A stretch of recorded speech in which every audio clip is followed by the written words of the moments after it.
¿Me escuchás bien? Perfecto. Ahí estamos, ¿eh? Estamos online, no te cagues. Dale. Bueno, Fede, ¿vos llegaste a escuchar el capítulo completo con Andrew? ¿Va el capítulo de la llamada? ¿O Sí, no? obvio. Sí, ¿Completo? sí.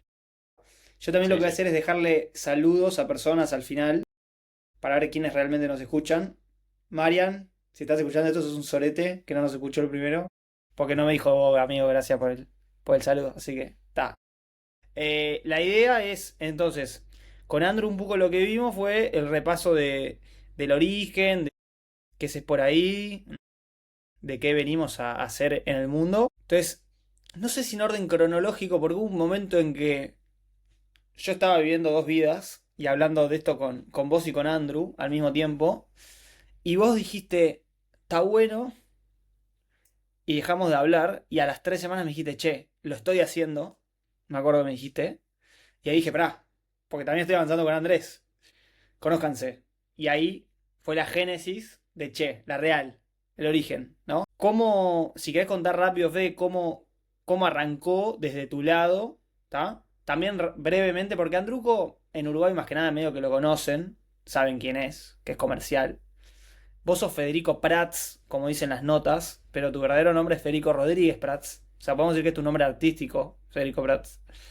Exactamente. Está. Brevemente, cómo llegamos, y cómo diste con Es por ahí, que de vuelta, vos estás luciendo con orgullo la remera de Che, CH3, el primer nombre, que de hecho podemos hablar del primer nombre bien en detalle, pero nada, presentate también, Fede. Dale, dale, perfecto. Bueno, primero un gusto a todos los que están viendo.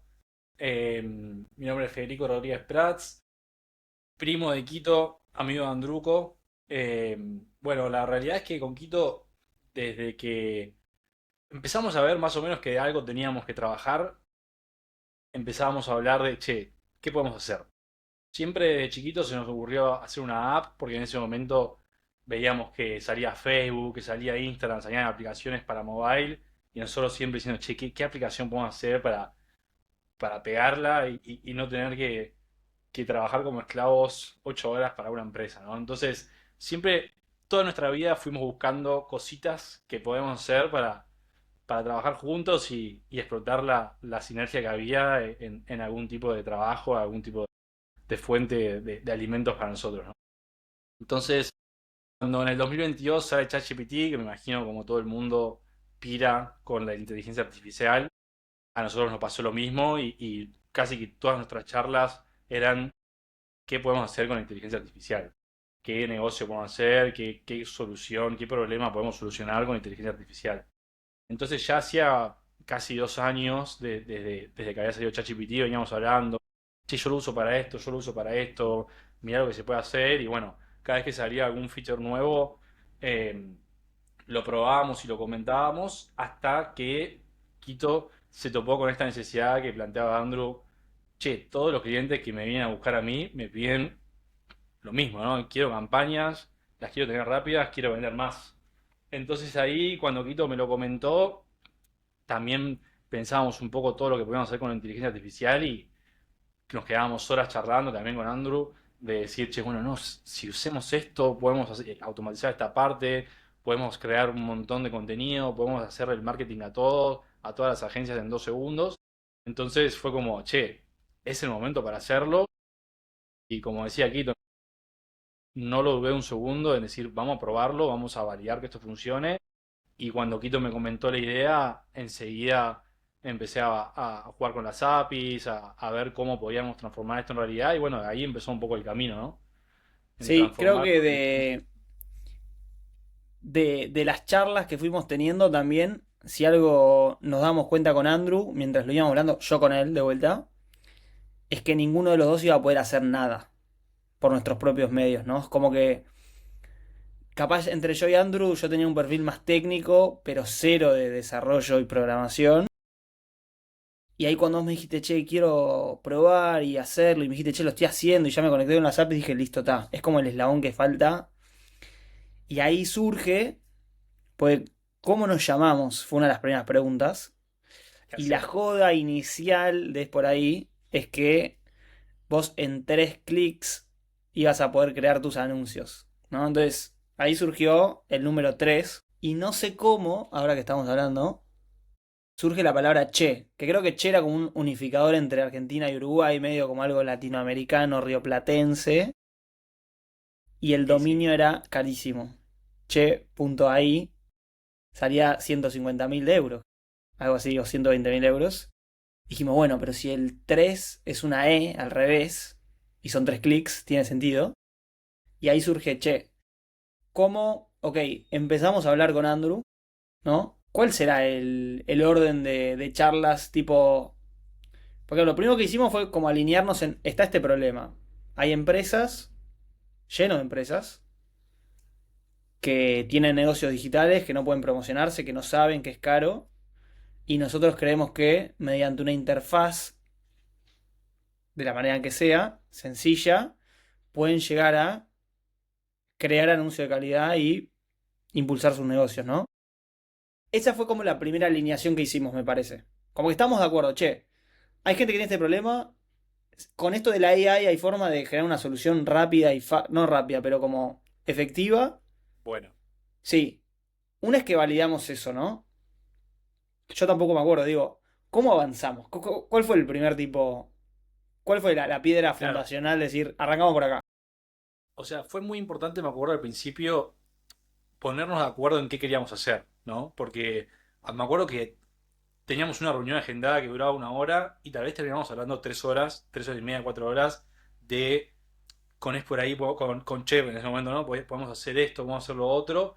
Y en un momento dijimos, está, ya sabemos que podemos hacer, habremos hablado, no sé, 20 30 40 horas de reuniones con charlas de posibles cosas. Dijimos, bueno, hay que empezar a bajarlo, ¿no? Hay que empezar a hacer lo que tanto pensamos que podemos hacer, ¿no?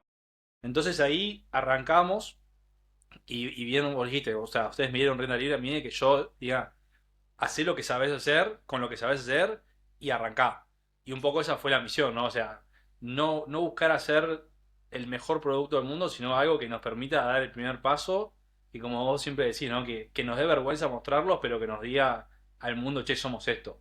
Entonces ahí arrancamos un poco con las herramientas que nos daba Soho, con los chatbots que nos daba Soho, y ahí creo que fue nuestro, o por lo menos de mi lado, nuestro primer crash de decir tipo, puta, esto no es tan fácil. Sí, es verdad. O sea, la primera versión era, porque nosotros,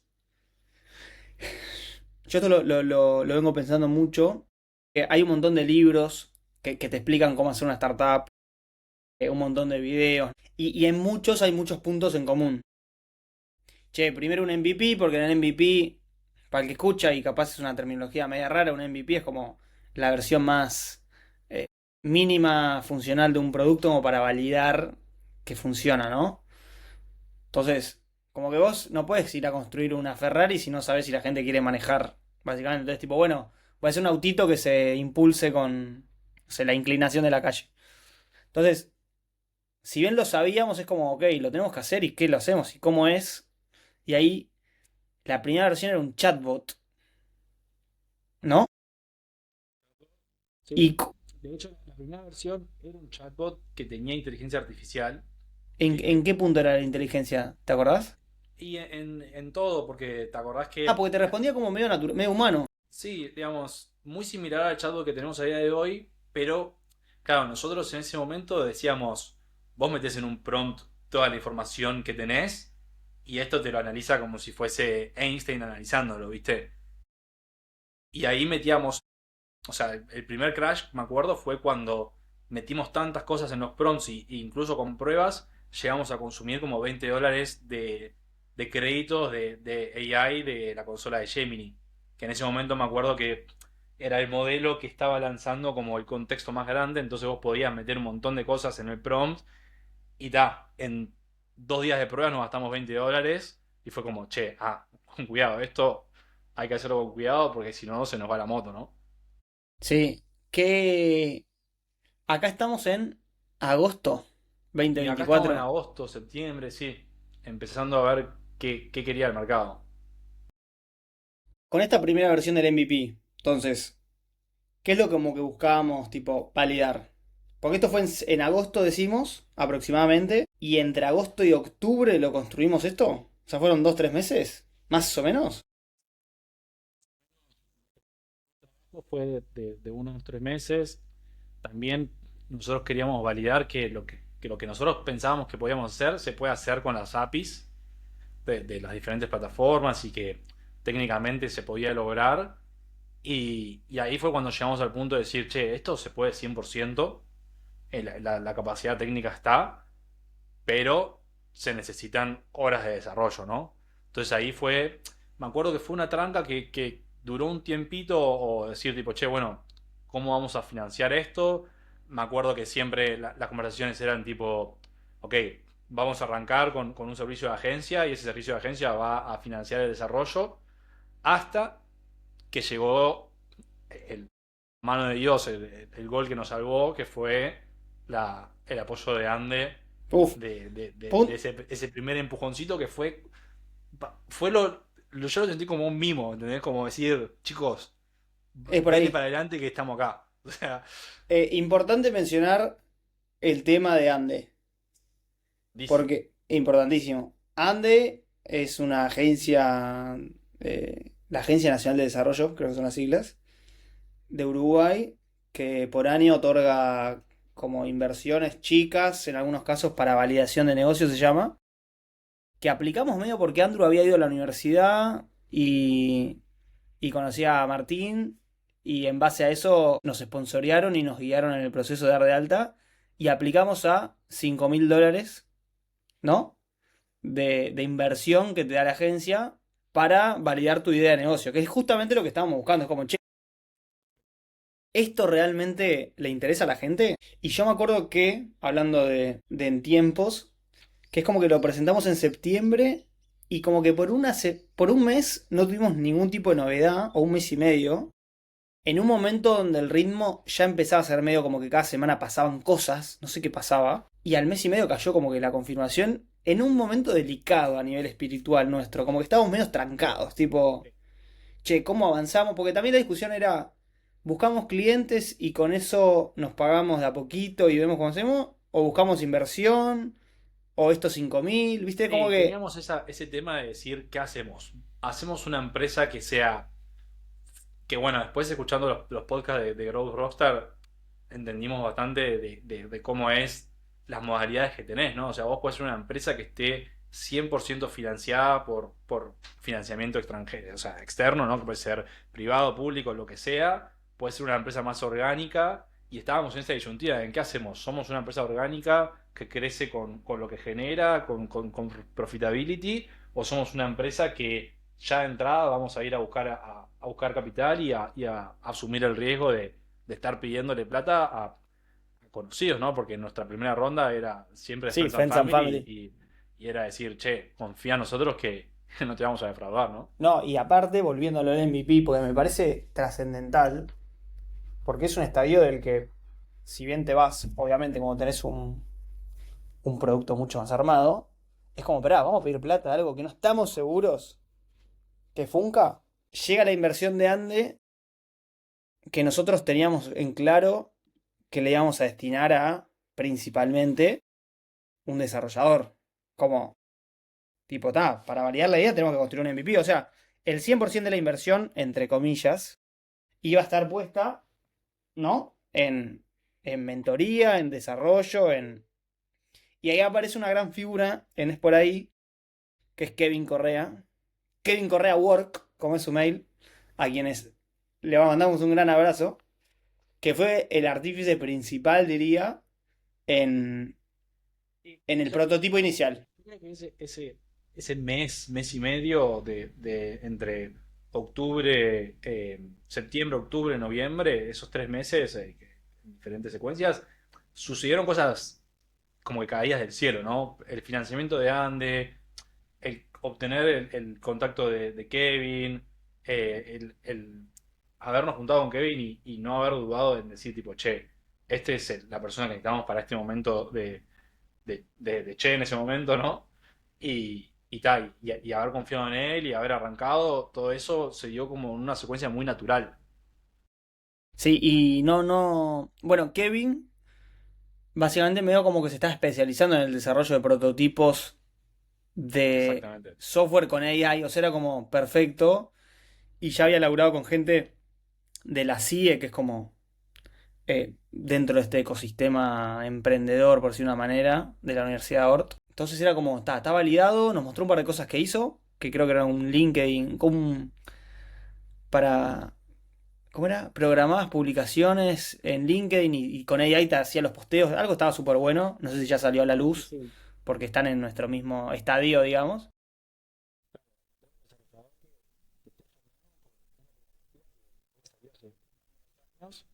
Que nada, no conocíamos a alguien que sea experto, que haya tenido ya sus palos con eso, ¿no? Y nos encontramos a Kevin, que era una persona que estaba disponible, que ya había tenido experiencia con AI, que ya incluso había tenido experiencia en marketing digital, con otros proyectos, entonces fue un match perfecto. Fue perfecto. Y lo primero que nos sorprendió, acá ya, me pierdo un poco en los meses, pero capaz que octubre, noviembre fue que Sí, arrancamos con inicio. él.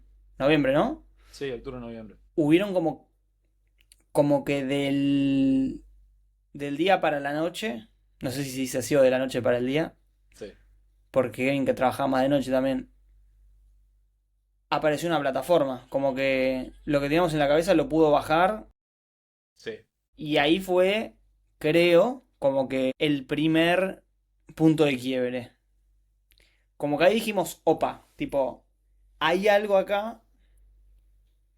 Cada vez que nos juntamos con alguien, querían probarlo. O sea, también la idea la validamos mucho, o no sé si la idea, el dolor que había se iba validando mucho desde hablar con posibles clientes que decían, pa, sí, tipo, necesito esto, lo necesito, lo necesito, lo Pasa necesito. que nosotros desde el momento cero ya arrancamos la gestión comercial.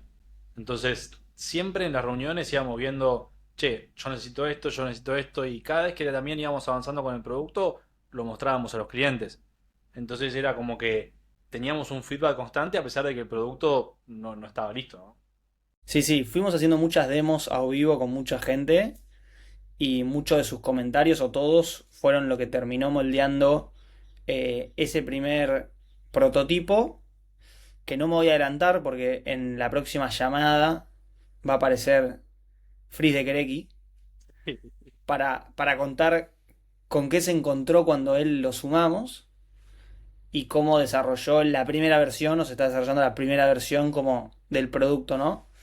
Pero, ¿qué aprendizajes sacás principalmente con el diario El Lunes de este desarrollo del primer prototipo que dura entre... Pues me gustó que hablaste en un momento de como que ya avanzamos con la gestión comercial, como que a nivel comercial es muy fácil vender algo, digo, o una idea. Entonces, nosotros arrancamos vendiendo la idea al principio con un prototipo, ¿no? Eh, a nivel timing, arrancamos en noviembre con el prototipo y se terminó en enero. Realmente, sí. O sea, Prototipo. el prototipo inicial en enero, después vinieron los ajustes, el recorte, ¿no? O Claro, sea, porque teníamos muchas cosas del prototipo que no necesitábamos. pasa que Aparte.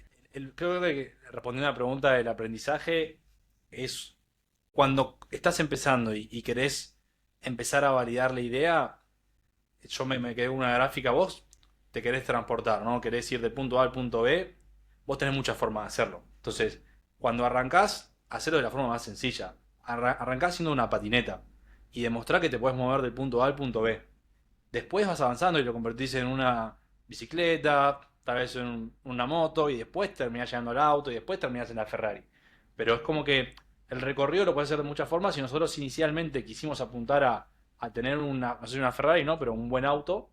Ah, es Y verdad, nosotros. nos terminamos dando cuenta que en realidad lo que necesitábamos y con lo que terminamos el primer MVP era más parecido a una patineta que nos permita movernos, que nos permita ir de punto A al punto B y listo.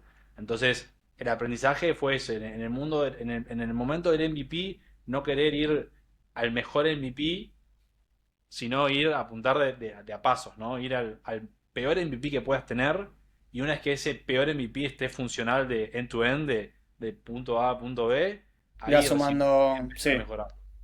sí, sí. Creo que ese fue como nuestro principal mensaje, ¿no? Quisimos sumar mucha funcionalidad, ¿no? Mucha complejidad. Todo en algo que, como si vos tenía que ser lo más simple posible. Que por suerte, creo que algo que nos acompañó y nos está acompañando es ser como. ¿Cómo se diría? Tipo, no nos morimos con la nuestra, ¿no? Tipo, vimos que era un problema y lo identificamos y fue tipo, che, pará, pará. Se nos está yendo la moto con esto, seamos simples, minimalistas. Y llega un punto que en una de las primeras llamadas que yo conocí al Pela, a Frizz de Kereki, que ya lo van a conocer, que él hablaba de esto como que está con el MVP, validas la idea, ¿no? Validas la idea, hay un problema, esto lo puedes solucionar, etcétera. Perfecto. Pero después, claro, eso no soporta tener a 1000 usuarios a la vez. Pues es un MVP, porque hay un montón de cosas que eran manuales. Los pagos eran manuales, no se creaban suscripciones, etcétera. Un montón de situaciones que decías, che, yo quiero validar esto, no quiero que se sumen 10.000 personas de un día para otro.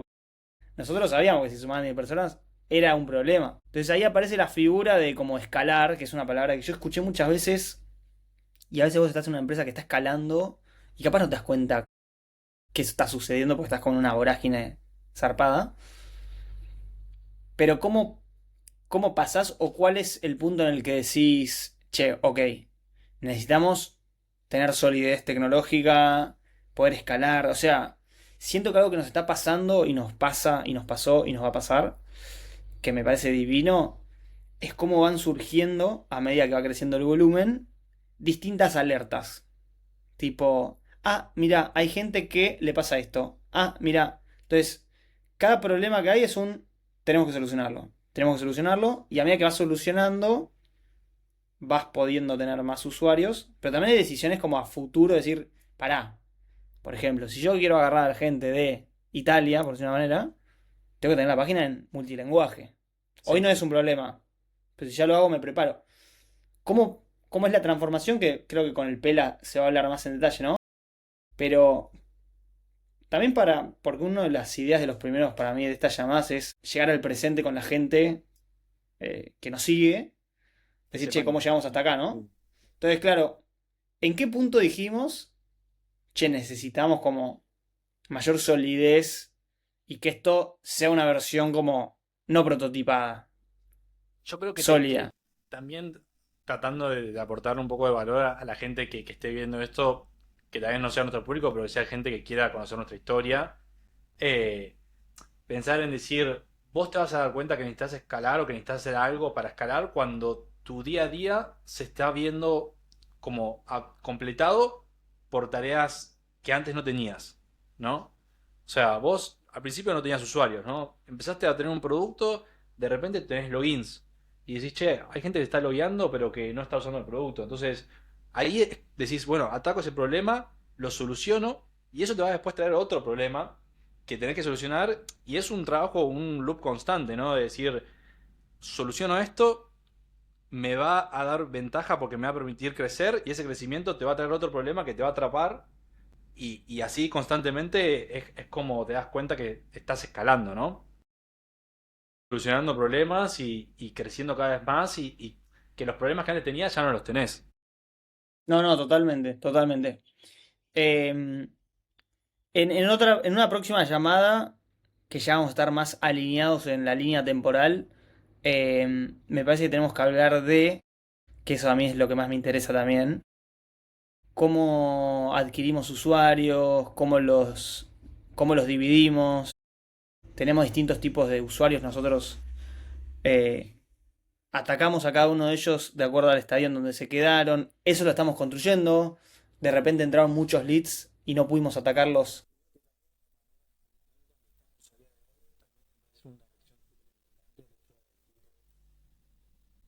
Nosotros pusimos mucho foco en el producto y en decir, queremos un producto que haga esto y cuando tengamos este producto, los clientes van a venir. Y nos estamos acercando a ese punto en el cual decimos, che, ya tenemos el producto y tal vez hay otro foco que es mucho más grande de hoy, que es el marketing de ese producto, ¿no?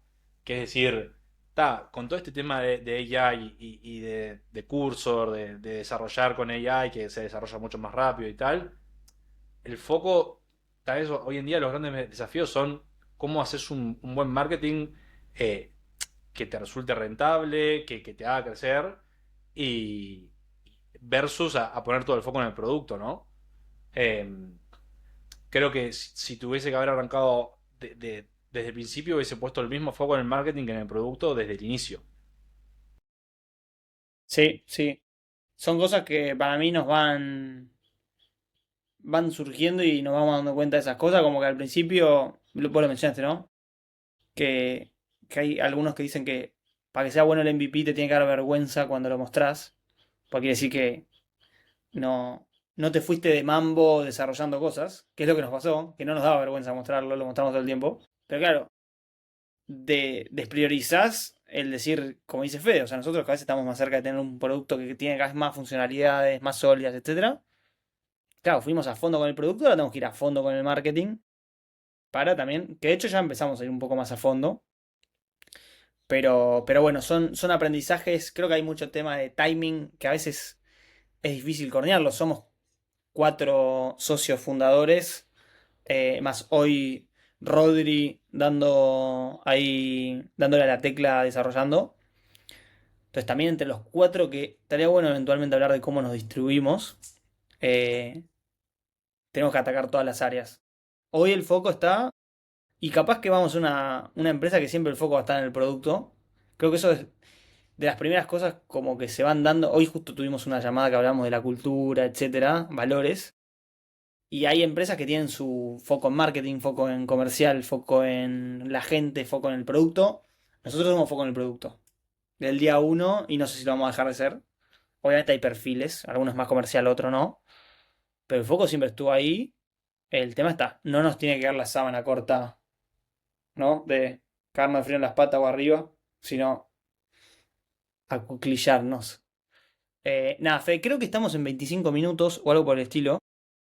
Así que me parece sólido esta primera llamada. ¿Algún mensajito de cierre que nos haya quedado pendiente? Eh, Saludos. Bien, saludos a la gente. De cierre, tema este creo que de solucionar los problemas de los usuarios creo que es la clave de lo que estamos buscando hacer y que creo que como decís vos, el foco del producto es un poco eso, ¿no? Un poco el foco en constantemente hablar con nuestros usuarios para entender cuáles son sus problemas y el producto y buscar soluciones de producto que pueden ser con IA o no pueden ser con IA que solucionen esos problemas creo que es un poco nuestra misión y nuestra filosofía. Nada, creo que sumarle eso, ¿no? Al foco del producto y foco en el usuario también. Sí, sí. Un poco lo mencioné como foco en el producto, pero siempre fuimos conscientes de que el producto lo creamos para que le sea útil a las personas, a los usuarios, a los negocios. Y de alguna manera está bueno porque todas las cosas, siempre que intentamos crear algo, solucionar algo, es como, che, ¿esto le sirve? Realmente es como... Bien, es un desafío mantener creo que va a ser un desafío mantener esa postura. Sí, eventualmente aparte, Dios quiera, la empresa crece y hay más gente, etcétera, y son de esos valores que hay que sostener. Pero si al final pones el foco ahí, le vas a estar arreglando la vida a la gente. Lo importante es entender qué problemas son transversales a la mayoría, porque capaz hay un problema que soluciona a uno y no al otro. y cómo mutan, ¿no? Sí, sí, porque van Ha cambiando. sido un problema, ya tal vez ahora no es un problema y hay otros problemas. Y estar ahí actualizándose también, creo, importante para cualquier equipo de producto, ¿no? Más allá de nuestro caso puntual. Sí. Bueno, Fede, Bueno, lujazo gracias por el total. tiempo, gracias por hostearme, gracias a toda la gente que llegó hasta acá y vio este capítulo. El primero fueron 40 oyentes. Ok, Generalmente hay una leve baja en el segundo episodio. ok. ¿Pa? Aparte, Andrew, que tiene ojos claros, tiene más No, tiraje. Pero 40 no es poco, ¿eh? 40 es una clase de una escuela. vamos por lo menos a empatarlo.